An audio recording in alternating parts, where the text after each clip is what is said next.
দীর্ঘমেয়াদী মধ্যমেয়াদী অর্থনৈতিক নীতি কৌশল। মাননীয় স্পিকার, দেশের বর্তমান বাস্তবতা পর্যালোচনায় স্পষ্ট যে ফেসিবাদী সরকারের অনিয়ম, দুর্বল ব্যবস্থাপনা, দুর্নীতির কারণে অর্থনীতি এখনো নানা চ্যালেঞ্জের মুখোমুখি। তবে আমরা বিশ্বাস করি যে রাজনৈতিক সদিচ্ছা, সঠিক নীতি, কার্যকর সংস্কার, বাস্তবমুখী পরিকল্পনার মাধ্যমে এই পরিস্থিতি থেকে উত্তরণ সম্ভব। অর্থনীতির পুনরুদ্ধার, বাজারে আস্থা ফিরিয়ে আনা এবং নতুন প্রবৃদ্ধির সুযোগ সৃষ্টিতে সরকার নিরলসভাবে কাজ করে যাচ্ছে। মাননীয় স্পিকার, একটি শক্তিশালী ও সমৃদ্ধ অর্থনীতির ভিত্তি গড়ে উঠে দেশের প্রতিটি নাগরিকের সৃজনশীলতা, শ্রম, দক্ষতা ও উৎপাদনশীল সক্ষমতার উপর। সেই কারণে বর্তমান সরকার অন্তর্ভুক্তিমূলক অর্থনৈতিক রূপান্তরের পথে যাত্রা শুরু করছে। ফলে উন্নয়নের সুফল সমাজের সকল স্তরের মানুষের কাছে পৌঁছে যাবে। এই লক্ষ্যকে সামনে রেখে দেশের অর্থনীতিতে স্থিতিশীলতা অর্জন, পুনর্গঠন, বিনিয়োগ নির্ভর প্রবৃদ্ধির পথে এগিয়ে নিতে মধ্যমেয়াদী কৌশল কাঠামো প্রণয়ন করেছি। মাননীয় স্পিকার, এই কাঠামোর আওতায় 2030-31 অর্থবছরের মধ্যে আমরা দেশের প্রকৃত জিডিপির 8.5% উন্নীত করতে, মূল্যস্ফীতি 5% নামিয়ে আনতে, প্রত্যক্ষ বিদেশি বিনিয়োগের পরিমাণ জিডিপির 2%, জিডিপির 2.7% উন্নীত করতে এবং মোট বিনিয়োগকে জিডিপির 40% উন্নীত করতে চায়। অর্থনীতিতে গতি সঞ্চারের লক্ষ্যে আমাদের সরকার এই পরিকল্পনা 3টি ধাপে বাস্তবায়ন করবে, যাকে আমরা 3R, recovery and stabilization, restoration and reconstruction for acceleration strategy কৌশল হিসেবে বিবেচনা করেছি। আমাদের পরিকল্পনার প্রথম ধাপ অর্থনীতির পুনরুদ্ধার কার্যক্রম, যা 1 বছর মেয়াদী হবে। দ্বিতীয় ধাপ অর্থনীতির উত্তরণ, যা বর্তমান সরকারের 1 থেকে 3 বছর মেয়াদের মধ্যে সম্পন্ন হবে। তৃতীয় ধাপ সমৃদ্ধ অর্থনীতি বিনির্মাণ, যা আগামী 5 বছরের মধ্যে সম্পন্ন করা হবে। মাননীয় স্পিকার, বাংলাদেশের অর্থনীতি আমদানি নির্ভর হওয়ায় বৈদেশিক মুদ্রার বিপরীতে টাকার ব্যাপক অবচিতি, ডেপ্রিসিয়েশন এবং উচ্চ বিনিময় হার দেশে মূল্যস্ফীতিতে বড় ভূমিকা রাখে।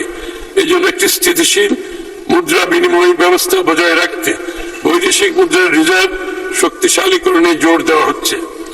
মূল্যস্ফীতি নিয়ন্ত্রণের লক্ষ্যে মুদ্রাস্ফীতি ও রাজস্ব নীতির কার্যকর সমন্বয়ের মাধ্যমে বাজারে অর্থ সরবরাহ নিয়ন্ত্রিত রাখা হবে। তবে বেসরকারি খাতে ঋণ প্রবাহ যাতে বিঘ্নিত না হয় সেদিকে খেয়াল রাখা হবে। রাজস্ব ব্যবস্থাকে সম্পূর্ণভাবে ঝেড়ে সাজিয়ে অভ্যন্তরীণ রাজস্ব আহরণ বৃদ্ধি বর্তমান সরকারের অন্যতম প্রধান লক্ষ্য। এর অংশ হিসেবে রাজস্ব নীতি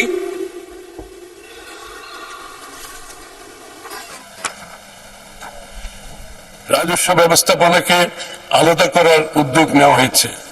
এক্ষেত্রে কর সংশ্লিষ্ট বিশেষজ্ঞদের সমন্বয়ে কর নীতি প্রণয়ন করা হবে। কর ব্যবস্থাপনাকে সম্পূর্ণ অটোমেশনের আওতায় আনার মাধ্যমে রাজস্ব ফাঁকি রোধ করা হবে এবং কর ব্যবস্থায় জনগণের হয়রানি নিরসন করে আস্থা ফিরিয়ে আনা হবে। বর্তমানে কর জিডিপির অনুপাত 6.8%, যা আমরা আগামী 2030-31 অর্থ বছরের মধ্যেই 9.6% এবং রাজস্ব জিডিপির অনুপাত বর্তমান 8% থেকে 11% উন্নীত করব।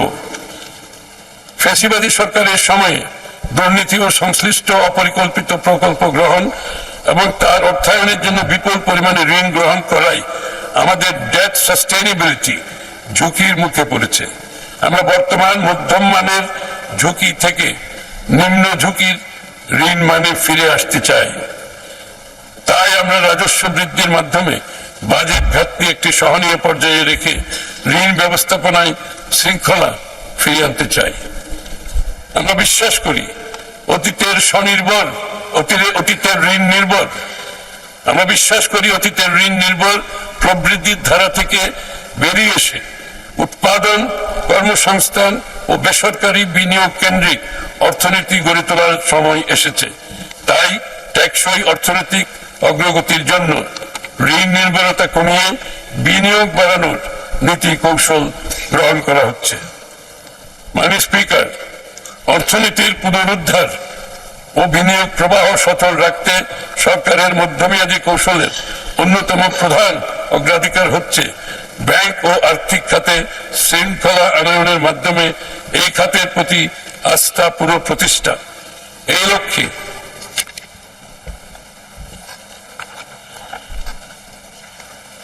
ঋণ এই ক্ষেত্রে খেলাপি ঋণ হ্রাস, ঋণ অনুমোদন, পুনঃ তফসিলকরণ ব্যবস্থায় স্বচ্ছতা নিশ্চিত করা এবং ব্যাংক পরিচালনায় জবাবদিহি জোরদার করা হচ্ছে। দুর্বল ব্যাংক সমূহের আর্থিক সক্ষমতা পুনর্গঠনের জন্য ঝুঁকি ভিত্তিক তদারকি ব্যবস্থা চালু করা হবে এবং প্রয়োজনীয় ক্ষেত্রে পুনর্মূলধনীকরণ রিক্যাপিটালাইজেশন ও ব্যবস্থাপনা সংস্কার কার্যক্রম গ্রহণ করা হবে। উল্লেখ্য, দুর্বল ব্যাংক সমূহের পুনর্মূলধনীকরণের জন্য চলতি বছরে সরকার প্রায় 40,000 কোটি টাকা ব্যয় করেছে। আমানতকারীদের অর্থ ব্যয় করছে। আমানতকারীদের অর্থ ফেরত প্রদানের লক্ষ্যে ব্যাংক পুনর্গঠনের উদ্যোগ নেওয়া হয়েছে। আমরা বিদেশে পাচার হওয়া অর্থ ফেরত আনতে কার্যকর উদ্যোগ গ্রহণ করছি। ব্যাংক কার্যক্রম পরিচালনায় রাজনৈতিক নিয়োগ ও হস্তক্ষেপ বন্ধ করা হয়েছে। আবার পড়ছি, ব্যাংক কার্যক্রম পরিচালনায় রাজনৈতিক নিয়োগ ও হস্তক্ষেপ বন্ধ করা হয়েছে। এটিকে পারিবারিক প্রভাব মুক্ত করার জন্য আইনের প্রয়োজনীয় সংশোধন করা হয়েছে। এটা একটা বিশাল স্টেপ মাননীয় স্পিকার। এটি রাজনৈতিক দলের পক্ষে এই ধরনের স্টেপ অনেক বড় স্টেপ। ব্যাংকিং খাতে আন্তর্জাতিক মানদণ্ড ভিত্তিক ঝুঁকি ব্যবস্থাপনা, মূলধন পর্যাপ্ততা এবং কর্পোরেট গভর্নেন্স নিশ্চিত করা হবে, যাতে আর্থিক প্রতিষ্ঠানসমূহ দীর্ঘমেয়াদে স্থিতিশীল ও প্রতিযোগিতামূলক হয়ে উঠতে পারে। আর্থিক অন্তর্ভুক্তির পরিধি বাড়িয়ে নারী, তরুণ উদ্যোক্তা ও প্রান্তিক জনগোষ্ঠীর জন্য অর্থায়নের সুযোগ সম্প্রসারণ করা হবে। মাননীয় স্পিকার, আমাদের সরকার দেশের অর্থনীতির পুনর্গঠনের অংশ হিসাবে একটি আধুনিক, শক্তিশালী, টেকসই আর্থিক ব্যবস্থা গড়ে তোলার লক্ষ্যে ব্যাংক ও পুঁজিবাজার খাতে কাঠামোগত সংস্কার বাস্তবায়ন করতে বদ্ধপরিকর। আমরা ঋণ নির্ভর বিনিয়োগকে ইকুইটিতে রূপান্তর করেছি। আমাদের লক্ষ্য বর্তমান ঋণ ভিত্তিক অর্থনীতি থেকে দূরে সরে এসে বিনিয়োগ ভিত্তিক অর্থনীতি গড়ে তোলা। দীর্ঘমেয়াদী বিনিয়োগ অর্থায়নের জন্য বন্ড মার্কেট এবং বিকল্প অর্থায়ন ব্যবস্থার উন্নয়ন করা হবে, যাতে ব্যাংক নির্ভর অর্থায়নের উপর চাপ কমে। Corporate bond, mutual fund, green bond, সুকুক এবং অন্যান্য দীর্ঘমেয়াদী বিনিয়োগ উপকরণের উন্নয়ন কাজ চলমান আছে। মাননীয় স্পিকার, দীর্ঘমেয়াদী অর্থায়নের বিকল্প উৎস গড়ে তুলতে কর্পোরেট বন্ড মার্কেট সম্প্রসারণ, স্থানীয় সরকার ও নগর অবকাঠামো উন্নয়নে পৌর বন্ড, মিউনিসিপাল বন্ড ইস্যুর কাঠামো প্রণয়ন করা হচ্ছে। মাননীয় স্পিকার, সরকার শিল্প, সেবা, ক্ষুদ্র ও মাঝারি উদ্যোগ, তথ্য প্রযুক্তি এবং আধুনিক কৃষিভিত্তিক শিল্পে কর্মসংস্থান সম্প্রসারণকে সর্বোচ্চ গুরুত্ব দিচ্ছে। শ্রমবাজারের চাহিদা ভিত্তিক কারিগরি ও বৃত্তিমূলক প্রশিক্ষণ সম্প্রসারণ, তরুণ উদ্যোক্তাদের অর্থায়ন সহায়তা এবং নারী ও প্রান্তিক জনগোষ্ঠীর কর্মসংস্থানের সুযোগ বৃদ্ধি করা হচ্ছে।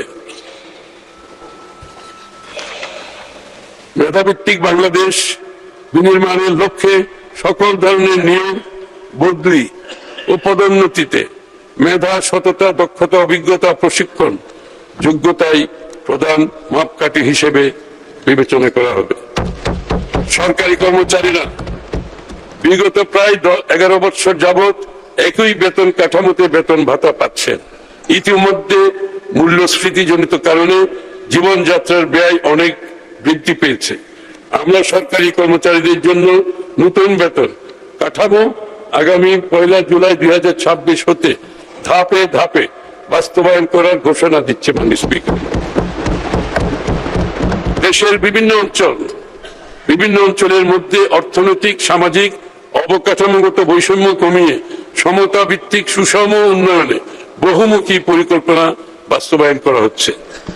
মাননীয় স্পিকার, এবারে বাজেট প্রণয়ন ও সরকারের মধ্যমেয়াদী নীতি কৌশল নির্ধারণে বাজেট পূর্ববর্তী অংশীজনদের সাথে ধারাবাহিক আলোচনায় প্রাপ্ত সুপারিশ সমূহ সক্রিয় বিবেচনায় নেওয়া হয়েছে। বর্তমানে সীমাবদ্ধতা ও চ্যালেঞ্জ সত্ত্বেও আমরা মনে করি নতুন বাজেট অর্থনীতিতে ইতিবাচক পরিবর্তনের সূচনা করবে। বিনিয়োগ বান্ধব পরিবেশ সৃষ্টি, কর্মসংস্থান সৃষ্টি, উদ্যোক্তা বিকাশ এবং উৎপাদনশীল খাতের সম্প্রসারণের মাধ্যমে অর্থনীতিকে আরো গতিশীল শক্তিশালী করা হবে। আমাদের লক্ষ্য এমন একটি অর্থনৈতিক কাঠামো গড়ে তোলা যেখানে বেসরকারি খাত হবে প্রবৃদ্ধির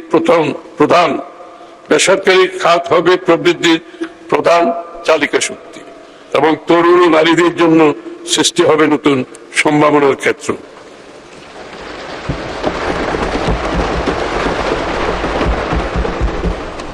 স্পিকার, আমি এখন 2025-26 অর্থ বছরের সম্পূরক বাজেট আলোচনা করছি। সার্বিক রাজস্ব আহরণ ও ব্যয়ের অগ্রগতি বিবেচনায় চলতি